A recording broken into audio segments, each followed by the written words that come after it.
Lyn Brown. I'm a clinical dietitian from 30 years practice. However, I'm currently the Executive Officer of Nutrition Australia in the ACT. Nutrition Australia is a not-for-profit NGO working in the community. My professional interest and practice is really to promote our profession, to advocate for the profession and for the work of a nutritionist or dietitian. In my long-term life as a professional, I believe there's lots of roles and objectives that we all need to follow. We need to practice with ethical confidence.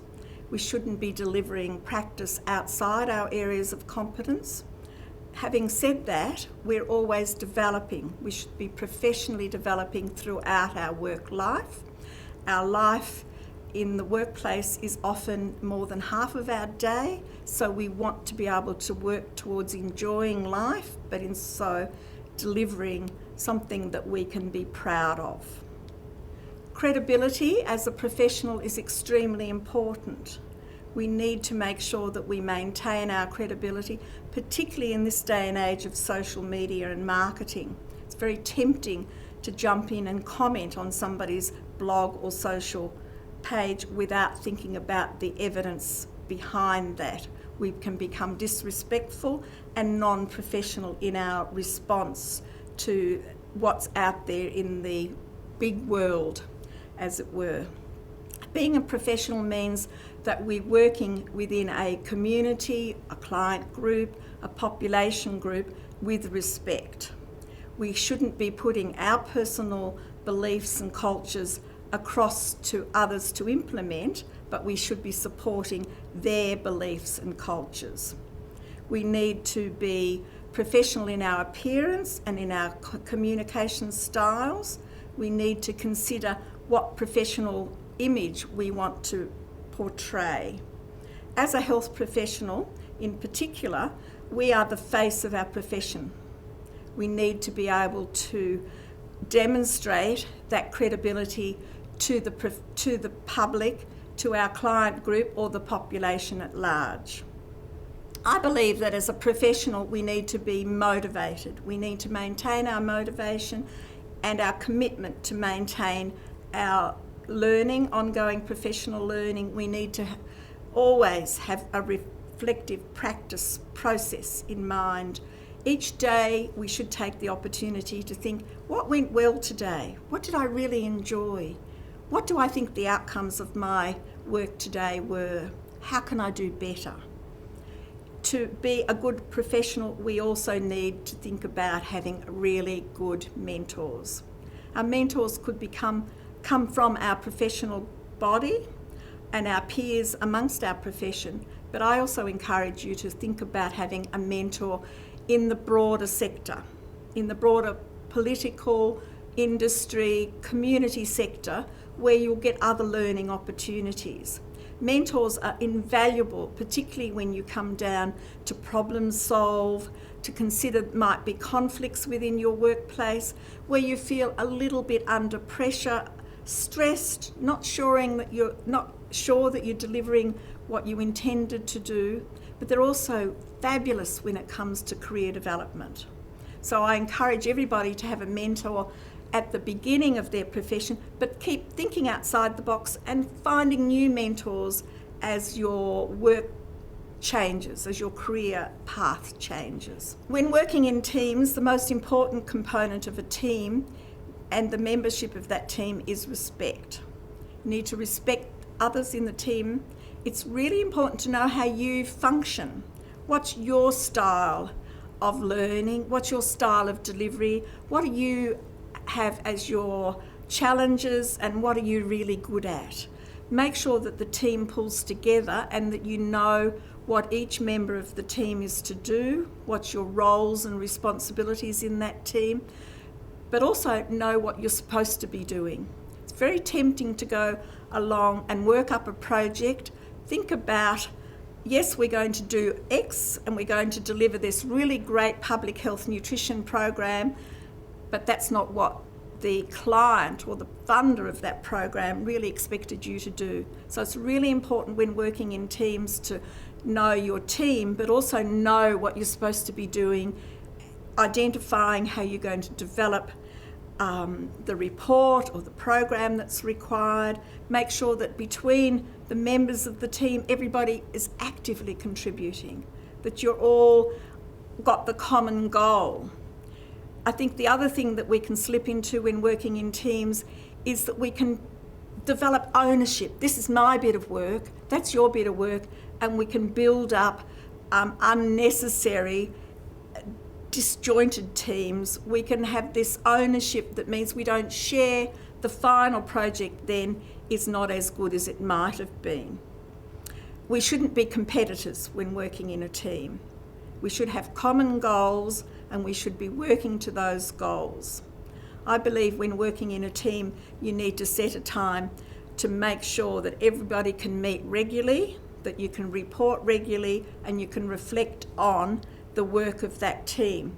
So for instance, in Nutrition Australia, we would be asked to manage or deliver a program in a community setting. We might be working with a group of senior Australians teaching cooking. Our funders might say, well, we need you to teach a certain level of cooking.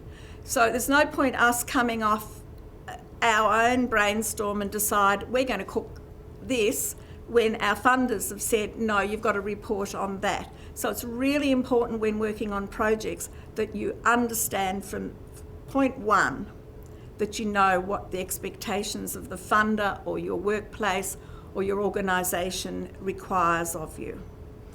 Then I think what's really important in teams is that you all enjoy it. Working in a team and not working in isolation is really beneficial, but it's also part of your job satisfaction. So I encourage teams, I encourage people to work in teams, but I also think you need to think about what you can contribute to a great team with a great outcome. So we'd like to discuss your chosen career path. Your undergraduate, postgraduate and master's PhD training proves to your employer or a potential employer that you have knowledge and skills to work in a chosen professional stream. Your dream job may not and rarely is the first job you get. Many of you will come in from having other work experiences. You'll be working in industry, you'll be working in the hospitality industry, you might have been doing all sorts of things which will contribute to your learning, and you should use that later on when you're planning your applications for employment, which we'll discuss later. I think what's really important in your career path is to set goals early, but think outside the box. As I said, we're not all going to get our dream job as our first job. So we need to think about how I'm going to get from my first job to something down the track in 5 to 10 years' time, and what it will take once I'm in the workplace to get there. It's really important that you continue your learning. You need to think about what other learning you need to know. Scope the environment, scope the workplaces, find out what is out there. So if you've studied nutrition and dietetics, you may not get a job in nutrition and dietetics, but it's got wonderful links to public health and health promotion and health policy. So think about how you can get along the way and along those steps. You need to think about the evidence that you bring and the point of difference that your training will bring you in terms of others that might be delivering similar programs or similar services, but with not that professional training. And the skill that you have to make sure you're current in your chosen profession, that you're out there, you read the newspapers, you listen to the news, you comment, but you comment ethically, as I said before, that you don't get into a trap of being disrespectful when you comment. So your career path is not just your university learning, it's everything else that you bring to your life cycle and to your personal well-being and growth. In the career of nutrition and dietetics, it's really important to maintain your professional association membership. Follow the opportunities, the workshops, the training that can give you. In any profession, it's also important to think about what the environment might require as additional training. So in nutrition and dietetics, you might think, well, I don't really need to know anything else. However, if you're working in a community setting, it might be appropriate that you have first aid training. Do that as in preparation if you get the opportunity. You might need some information about food preparation. If you hadn't worked in hospitality, go out and find out what food safety is about so that you build up a profile that's not just that narrow training and competency that you were expected when you finished at the University of Canberra or anywhere else. So it's important not to specialise too early. Keep your experiences broad.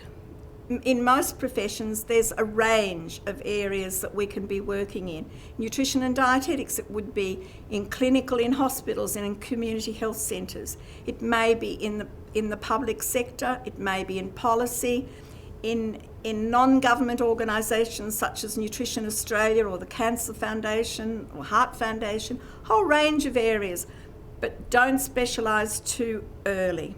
Many students think that at the end of their training, their dream job is being a sports nutritionist, and that's the only place they want to look, and that's the only place they apply for a job. That's not going to get you to where you need to be over time.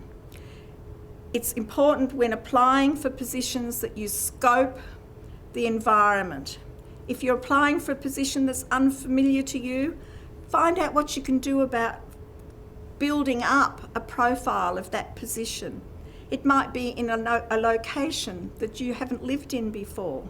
You don't know what the community looks like. You don't know where the shopping is or what the health services are in that community. So scope the environment. Find out as much as you can. Usually when you're planning your career, you've got in mind to pull your learnings into that portfolio. And so you need to think about how you can build up that portfolio.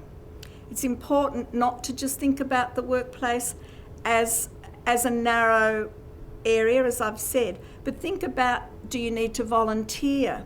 Do you need to go on committees? Do you need to gain experience in governance and management that may not be necessarily in that position that you start off with, but it gives you a great grounding for the whole range of opportunities that you might take in your career. If you're really good at writing, think about doing a blog. Think about writing for the student newsletter. Think about other areas where you can demonstrate in the future that that is a great profile that I'm bringing to an employer or to the workplace. It also means that you can enjoy your work much better if you can do things that you like as well as the responsibilities of the position that are required on a daily basis. I've already talked about maintaining your professionalism and your ongoing learning. The other area of any profession is networking and advocacy. We need to advocate for services, we need to advocate for, in my instance, we need to advocate for nutrition of the population as a whole or the population group for which we're working. So it might be advocacy in a hospital setting, in a sports setting, in a sports club, that team we belong to. So we can advocate for the evidence around nutrition, we can advocate for the profession as a whole, we can advocate for the people within the community so that we can advocate for those at risk of undernutrition by looking at the services that are available and advocating and promoting those services. But we also need to network. Our networks are so important in our job satisfaction, but also in our future career direction. Often your networking as a health professional will start on your practicum placements. Those placements are extremely important. They're not just about, they're extremely important. They're not just about qualifying as a dietitian or a health professional. They are the opportunity for you to experience a broad range of the profession, but they are also extremely important as your networks. They may provide you with the opportunity to do some voluntary work. On the other hand, it might be that you can join their committees. Join the DAA committee and offer your services to the planning for professional development or conferences or other opportunities that might be there. As I said before, write for the newsletter, write a blog. That networking is just so valuable throughout your career. So when planning for our career base, we have to apply for jobs. No job comes on a plate. You need to address the job application very seriously. Firstly, make sure you've read the criteria for the position 3 and 4 times. Then find out whether you can go and scope the position, visit the site, find out about the community, and make sure that you can demonstrate to the potential employers what you're bringing to the job.